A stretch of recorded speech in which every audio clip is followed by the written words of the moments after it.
gesture to help get the idea across, rather than words. You know? Yeah. Okay, so you had just said if you wanted more space, you bring your elbows out in a choir. So conducting like this all the time is probably not the best position. It's not very good at all. Yeah, so will they automatically self-correct then once you notice, from there? if I do that, why I put tension up here. Yeah. But if I do that, I have it. So you don't have to always do this and Well, then... just, if I want a wider sound, I always go out like this. It's like a sound. But I don't put any tension here. Years ago, when I was teaching in Washington, I had something like 5, 6, 7 choirs at one time. You know, I was just all the time, and I had all this shoulder pain, and that's when I really started watching where my elbows were, making certain my elbows were down here for almost all of it instead of out here. Because put your elbows out here. Now notice that there's a little bit of tension in the shoulder, right? Bring them down here. And notice that all the tension's gone. And so when you want sounds that are up here, why your hands come up here like this instead of like this. You said there were 4: marcato, staccato, tenuto, and what's the 4th? Oh, sforzando. And the sforzando is where you go like this. Ready? And sing. No. Ready? And the forte piano. You know, ready? And go. No. Again. No. No. No. So, the first one, the marcato just after is like this. No. Staccato. No. Oh, that was beautiful. Do it again. No. And then here we go. No. And then the sforzando and forte piano. No.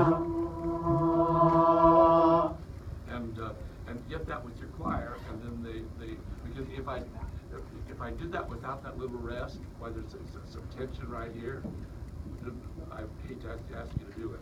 But if you add, don't put that little rest there, why there's a little bit of tension. So you have to get.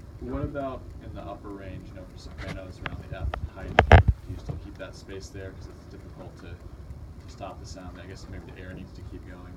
Say that again. In the upper range for higher voices, putting the rest there for the sforzando, is that still effective? Or? Let's have a. Got what? I heard. Do that. Ready? So soprano stand and sing that again. Sing and do this and the jaw and. And stop the tone and then sing. There you go. Again. It's going to be easier than doing this and not stopping, but they're not putting the rest in. Do it again. Without the rest. No. It's hard. But if you do the marcato, here we go. And so for almost all of it, the thing is that I want to be down here to make sure.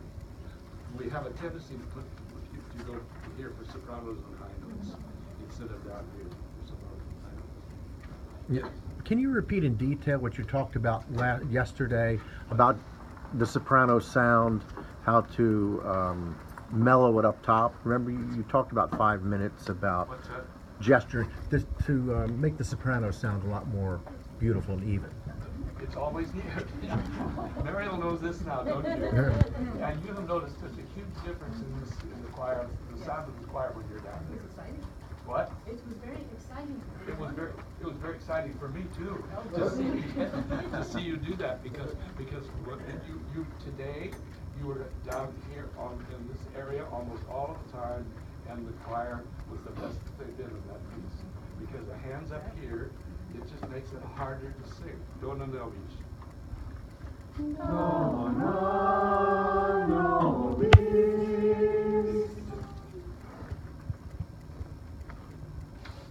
Look how much further up that is. Dona. And so this is the area of strength in my body, and so let's go back to the very first day. when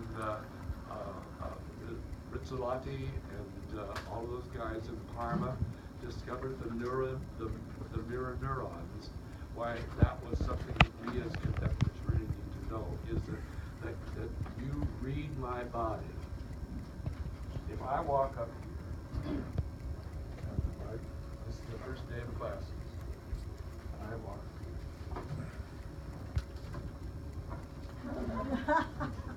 why, you know that all those guys are gonna say, we're gonna get him. By the way, if I walk up here like this, well, you've all read that you're probably not gonna like me much, right? Because I think I'm superior. You know? And so, we read bodies like crazy. And so, how we read the conductor as a singer is very, very, very important. I like honesty. I think that's pretty good, you know? That I'm a person, you're a person, and let's treat each other like we're people, you know? And make sure that I like to smile. I think that smiles are good. I'm always kind of interested in seeing people who like this most of the time. I know some of those people. They got old at 42. and they delight in being unhappy and finding fault. I'm always amazed at people who have devoted their life to a cause to make other people unhappy. You know that wonderful little church group in Kansas who goes to funerals? Yeah. What? What are they called? Westboro. Westboro. I try to forget that. They are so awful. It's just terrible. How they can call themselves Christians, I have no idea. You know, but they've devoted their life to making good. And so we have devoted our lives to making beauty, haven't we? Yeah. And we're fortunate that we are in this profession. Let's sing two little pieces. What do you want to sing?